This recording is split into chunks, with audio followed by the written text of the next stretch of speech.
আমরা একটু সেই সময়ের গল্প শুনি, ময়না পাখির গল্প। তোমার 3.5 বছর বয়স ছিল এবং আমি তোমার নাম্বারটি নিয়েছিলাম। সেই বিজ্ঞাপনের ডিরেক্টর রাজীব ভাই ছিলেন তখন এবং ফয়সাল ভাই ছিলেন তোমার কো মডেল এবং সেই সময় তুমি একদিন লাগিয়ে স্ক্রিপ্ট মুখস্থ করেছিলে। সেই সময়ের কথা একটু বলো না আমাকে। তার আগে আমি একটা টিভিসি করেছিলাম যেটা ছিল পেপসোডেন্টের, এক্স্যাক্টলি। সো পেপসোডেন্টের ওই টিভিসিটা হচ্ছে ওইটা থেকেই শুরু করি যে আমরা বাসা পাল্টে একটা নতুন বাসায় উঠেছিলাম। তো আমরা থাকতাম তখন 5 তলায়, তখনও বাসা গোছানো হচ্ছে। আর 3 তলায় একটা মেয়ে থাকতো যে হচ্ছে কোনো একজন ডিরেক্টরের এডি ছিল। তো তার একটা দায়িত্ব ছিল যে একটা বাচ্চা খুঁজে বের করতে হবে যার সবগুলো দাঁত সমান, মানে কোনো পোকা খাওয়া দাঁত না। তো যেটা কিনা রেয়ার ওই সময়, কারণ সবগুলো যেই বাচ্চাই নিচ্ছে সেই বাচ্চাই চকলেট খাওয়া দাঁত। তো একদিন আমি বাবার সাথে নিচে নেমেছি আইসক্রিম কিনতে যাব। তো ওই গেট দিয়ে বের হয়েছি, ওই মেয়েটা ওই গেটের বাইরে ছিল। তো বাবাকে দেখে সে চিনে, সে বাবার সাথে কথা বলে এবং আমার কথা জিজ্ঞেস করে, তো বলে আমার মেয়ে। তো সে খুব আমার সাথে কথা বলছে, আমাকে আদর করছে। তো একটা টাইম পরে বললো যে আপনার মেয়েকে কি ইচ্ছা আছে মিডিয়াতে দেওয়ার? তো বাবা বলেছে না, আমরা এরকম কোনো চিন্তাই করিনি এখনও। তো বললো যে আমি আপনার বাসায় যেতে চাই একটু। তো বললো ঠিক আছে। তো তারপরে বাসায় আসলো, মার সাথে কথা বললো। মা তো এক কথায় না, হবে না। তো তার একটাই কথা ছিল, ওর দাঁতগুলো সব সোজা, ওর দাঁত একটাও পোকা খায়নি, একটাও নষ্ট হয়নি, আমরা এমন একটা দাঁত চাই, এরকম একটা হাসি চাই আমরা বেসিক্যালি। তো মা তো কোনোভাবেই রাজি হচ্ছে না। 2-3 দিন লাগিয়ে মাকে রাজি করানো হলো এবং বলা হলো যে শুটিং একদিনের মধ্যে ছেড়ে দেওয়া হবে, খুবই কম টাইম, এরকম অনেক কিছু বলা হলো। তো আমরা গেলাম, করলাম কাজটা। করার পরে অ্যাডের খুব একটা অংশ জুড়ে যে আমি ছিলাম সেটা না, কিন্তু আমার লাস্টে একটা ক্লোজ আপ শট গিয়েছিল যে আমি হাসি দিচ্ছি আর পাশে পেপসোডেন্টের লোগো উঠছে। সেই হাসিতেই বাজিমাত। সেই হাসিটা দেখে বেসিক্যালি রাজীব আঙ্কেল আমাদের রিচ করে। সেটা দেখে যে এই বাচ্চাটাকে, এত ফ্রেশ চেহারা, নতুন একটা চেহারা, আমরা কেন এই বাচ্চাটাকে ইউজ করতে পারি না। তো সে এসে যখন আমার মার সাথে কথা বলে, আমার মা তো আরও না, এইটা তো আমার প্ল্যানই ছিল না, একটা তো কোনো রকম করিয়ে ফেলেছি, এখন তো কোনো প্ল্যানই হবে না।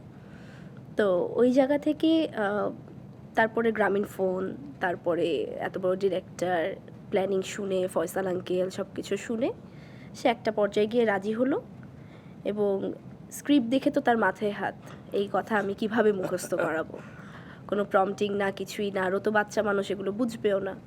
তো পুরো সে একটা দিন সময় নিল যে ঠিক আছে, আমাকে একটু সময় দিতে হবে, আমি ওকে মুখস্থ করাই। তো একটা দিন সময় দেওয়া হলো এবং পরের দিন আমরা হচ্ছে কস্টিউম কিনতে যাব বসুন্ধরা। ও মাই গড, আমাকে দোয়েলাপা বলেছিল যে কি হয়েছিল, আঙ্কেল মানে তোমার রাজীব আঙ্কেল একটা চিৎকার দিয়েছিল, কি হয়েছিল বলো। এক্স্যাক্টলি। সো বসুন্ধরায় ঢুকতে যেই একটা স্পেস আছে যেখানে একটা অনেক বড় গাছ ছিল, এখন জানি না আমি ওটা আছে কিনা, আছে আই গেস। তো ওই জায়গাটায় দাঁড়িয়ে আমাকে নিয়ে গেল আমার মা। তো বললো যে ওকে আমি মুখস্থ করিয়ে এনেছি, তুমি শুনো। মা বলো তো। তা আমি একদম তোতা পাখির মতো, ময়না পাখি এক্স্যাক্টলি যা করে এক নাগারে বলে গেলাম। বলে যাওয়ার পরে উনি একটা তালি দিয়ে বললো ফাটাফাটি, একটা চিৎকার দিল, বললো আজকে সবচেয়ে দামি ড্রেসটা কিনে দিব তোমাকে, সবচেয়ে সুন্দর ড্রেসটা কিনে দিব। ঠিক আছে। তারপরে তো সেই ময়না পাখির শুটিংয়ে গেলাম, গিয়ে তো আরেক ইতিহাস ক্রিয়েট করলাম। এই যে বাবা বলবো না কাউকে, ফয়সাল আঙ্কেলকে বাবা বলবো না, এটা একটা ব্যাপার ছিল তখন। সকাল 10টা থেকে রাত 10টা পর্যন্ত আমরা খালি, আমাকে কনভিন্সই করানো হচ্ছে এটা তোমার বাবা, একটু বাবা বলো। কিন্তু আমার ধারণা আমি বাবা বললে এই লোকটা আমার সাথে বাসায় যাবে, আমার বাবা আমার সাথে থাকবে না। তো ওই জায়গা থেকে বাবা ফোন করে বলছে, বাবা একটা শুটিংয়ে ছিল ঢাকার বাইরে, বাবা ফোন করে বলছে আমি বাসায় চলে আসবো সকালের মধ্যে, তুমি চিন্তা করো না, তুমি বলো। আমার রীতিমতো অসুস্থ হয়ে যাওয়ার মতো অবস্থা, কান্না করতে করতে। তারপরে একটা পর্যায়ে গিয়ে ডিসিশন হলো কি করা যায়। যত শট আছে দিঘির ফয়সাল আঙ্কেলের সাথে সব এগুলো ব্যাক টু শট হবে, ফয়সাল আঙ্কেলের ফেস দেখা যায় ব্যাক টু শটে, আমি ঝরঝর করে কাঁদছি, হেঁচকে দিচ্ছি, আর উনি হচ্ছে ফোন একটা কানে নিয়ে এক্সপ্রেশন দিয়ে যাচ্ছে। আর এই পাশে শটগুলোতে একটা ডামি বডি লাগবে, সেটা আমার একজন চাচ্চু ছিল, তাকে কস্টিউম পরানো হলো। এক্স্যাক্টলি, পিন্টু চাচ্চু, তাকে কস্টিউম পরানো হলো। তার ব্যাক টু শট নিয়ে আমাকে বসানো হলো, তখন আমি সব ডায়লগ বলে যাচ্ছি। এভাবে জোড়াতালি দিয়ে আমরা করেছিলাম, কিন্তু কে জানতো এই কাজটাই আসলে এত ইতিহাস হয়ে থাকবে। এবং Exactly. তুমি মেরিল প্রথম আলো পুরস্কারও পেয়েছিলে। এখন দিঘি যেখানে থাকবে সেখানে এই সংলাপগুলো না হলে তো আসলে জমে না। আমি এখন এটা আর কোথাও বলি না, বাট জাস্ট শুনি বিকজ না, অফ একটু রিকল করি। বাবা জানো আজকে কি হয়েছে? আমাদের ময়না পাখিটা না, সে আজকে আমার নাম ধরে ডেকেছে, আর এই কথাটা না মা কিচ্ছুতেই বিশ্বাস করছে না। কেমন লাগে বলো তো বাবা? আমি কি তাহলে ভুল শুনেছি? তুমি আজকে বাসায় এসে মাকে অবশ্যই বকে দিবে। আচ্ছা বাবা রাখি, তুমি তাড়াতাড়ি চলে এসো কিন্তু।